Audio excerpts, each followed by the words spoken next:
I'll admit that when I recently said the word Latinx out loud for the first time in my life, I pronounced it Latinx and was scolded for my ignorance.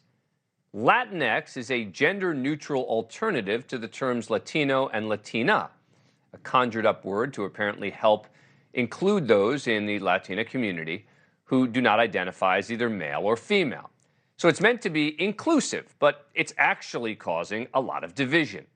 And now there's an effort to officially end its use in government. And it's not coming from white conservatives, but from Democrats.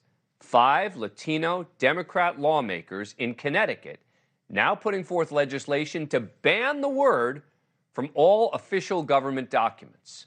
Right now in Connecticut, a search for the word in the state government's portal returns just under 1,000 hits. That includes press releases, blogs, and reports. The bill's chief sponsor, who will join us in a minute, said Latinx, see, I did it wrong again. Latinx is not a Spanish word, but rather a woke term that is offensive to Connecticut's large Puerto Rican population. I'm of Puerto Rican descent, and I find it offensive. Of course, the potential banning of Latinx in Connecticut's government is being met with fierce pushback. For example, Maya Giladi is the assistant professor for a class entitled Latinx and Multi-Ethnic Literature at BU. She responded by saying the word Latino is incredibly exclusionary, both for women and for non-gender conforming people, and the term Latinx is really useful because of the way it challenges those conceptions. Joining us now is a Connecticut State Representative, Geraldo Reyes Jr., chief sponsor of the bill. Thank you very much for coming on the program. Appreciate it. All right, so tell us why you think that this is important.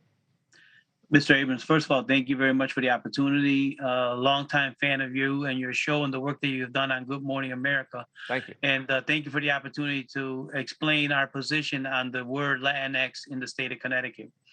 So in the legislative body, 6 Puerto Rican colleagues of mine, Representative Rosario, Gonzalez, Santiago, Candelaria, and Sanchez, and myself, have for a long time not appreciated the word and really don't use it and find it very offensive, number one. And number two, we are all of Puerto Rican descent.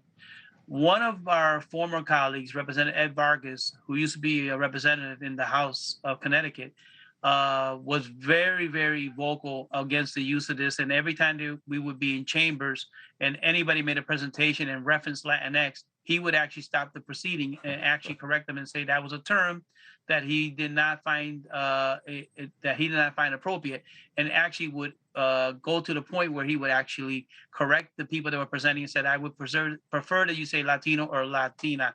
Mm-hmm. And it is, and we can get into it more because I want to talk a little bit more because I've had the opportunity to talk to many legislators across this country. But right now, the Spanish language, which is a beautiful language, it's 1,500 plus years old and has always been a language that has been inclusive. And this is not a divisive piece of legislation. Let me ask you, is it true that you were inspired by Republican Governor Sarah Huckabee Sanders in Arkansas? Mr. Abrams, that is 100% correct. When I saw that Arkansas Governor Huckabee did it, I said to myself, well, you know what? If Arkansas is doing it for whatever motive the governor may or may not have had, which her motives may be completely different than mine, but I said, you know what?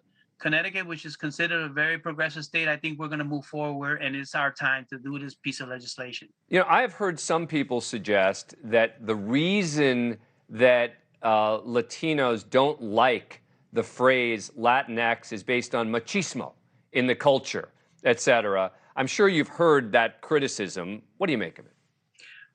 You know, it's an interesting perspective. The Spanish language again has the masculine, feminine. It's a language which is gender specific, and in that gender specific also has neutrality, which bounces back to either the O or the A depending on what the object is.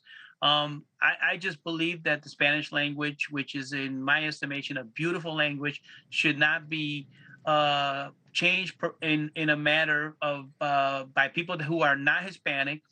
For the most part, it's mostly a woke community bringing in a hybrid of English into Spanish words, and I'm not coming from the perspective that I'm opposing any gender, but just simply that the word Latinx is an offensive word for the majority of Mexican, Puerto Rican, and Dominican communities and legislators that I have spoken through across this entire nation. Thank you for watching.